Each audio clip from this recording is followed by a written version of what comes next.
This is what the port should look like. Not polished, but at least with none of those little grapes, I call them, and little burrs of chrome, eh? So this one's the exhaust is ported now.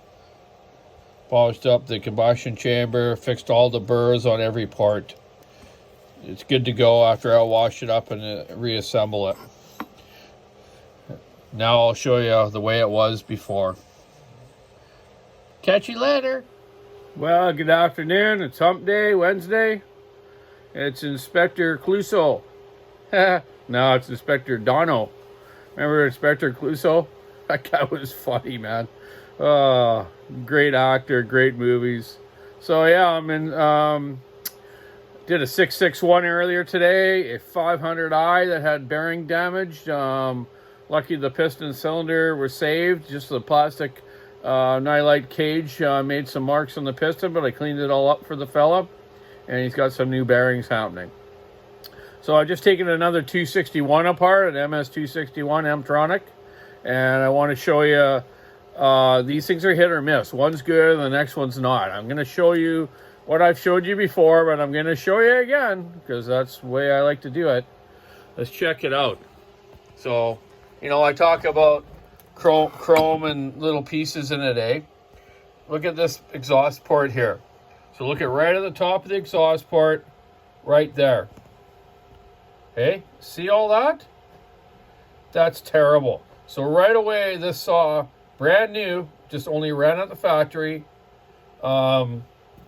Has some slight crash or scratches on the piston, but maybe I can try to do this while I'm showing you. But basically, if I just poke a screwdriver in there right now, a little hard to do when I'm filming,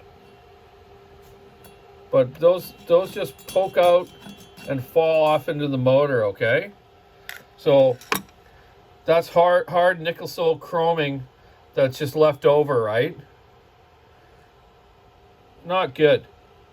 And it's too bad. Like, these little 261s are good, but I have seen some of the ones that I never ported. I've told you this before, that they had bottom bearings going in, and I believe this is a lot of the contributes to it, because this here pieces go down and they get around the ball bearings and the nylite cages, and that's what takes the hard surfacing off the ball bearings to the race of the outer part of the bearing.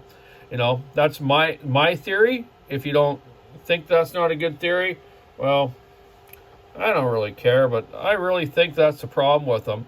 The ones I've ported, I don't have any issues with. They've all lasted decently, and guys run, you know, 20-inch bars on these. Some guys have switched them to 3/8 chain, which really the 325 is nothing wrong with 325 on it if you know how to sharpen good. You got to think about it. Lighter chain, faster cutting, especially that nice 23 RS. I think it's 23 RS Stihl chain. Great stuff. So yeah, I'm gonna port this up and I'll show you in a bit. You know, the intake itself also has where am I got here? Come on, show it. The intake too, right around the intake. There's a couple little marbles around there too, or grapes I call them. So I'll clean all of them up too. So this customer gets this saw back brand new, and he won't have to take it in warranty when it blew up. And if he probably did take it in for warranty, they would probably deny him, because usually it'll probably last the 90 days and pass the warranty till then it'll mess up, and then the poor customer's screwed, and they'd probably tell him, it was a bad mix or bad this or whatever, eh? Well, you know what? Us experienced saw mechanics and two-stroke guys, we knew all about this stuff. So I'm just saying, it's a good idea to almost inspect every new saw. Like I say, though, maybe 1 out of 4 I see this happening on these 261s. 462s and some other models of Stihls, I don't see that as much, but for some reason these ones are like that. So just saying, you know, if you have a problem with the 261 that you've had a bearing taken out and stuff, really check that out, man. Or look at it first at the beginning. Blueprint it first. Like I say, blueprinting is basically cleaning up the stock porting and the manufacturer's defects. we're porting and modifying is opening them up to different degrees of timing to get more power, which I'm going to do with this. I like to raise the exhaust on these and widen them a tad, and you got no rings can hang up on the piston on these ones because the both ring locators are at the back.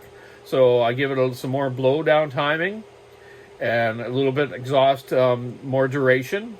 Intake I do not. I like to keep the torque in these, and I do not change the cut the base or anything. There's nothing wrong with them the way they are. So cleaning these up properly, porting them slightly, and putting a modded muffler on is the way to go. These are a great little saw for a 50cc class saw. You know, very, very similar in power, I would say, as the 550 Mark II. With these M-Tronics, we don't seem to have the problems as much as the auto-tune 550 Mark IIs. There's nothing wrong with the auto-tune. It's just the design of some of their seals leak. Not all of them, though. You get the odd one, which is a bit of a pain in the butt. But you know what I'm saying? You guys have probably read enough online and seen enough videos about it. You don't need me to tell you all that now. So I just wanted to show you this one. And I'm going to get porting, get back at her, and get a few more saws done today. So keep your saw on the wood, stick in the ice, rubbing the road. Your new saws inspected if you can. If not, take your chance. It's all good. Have a great day. Enjoy hump day. Catch you later.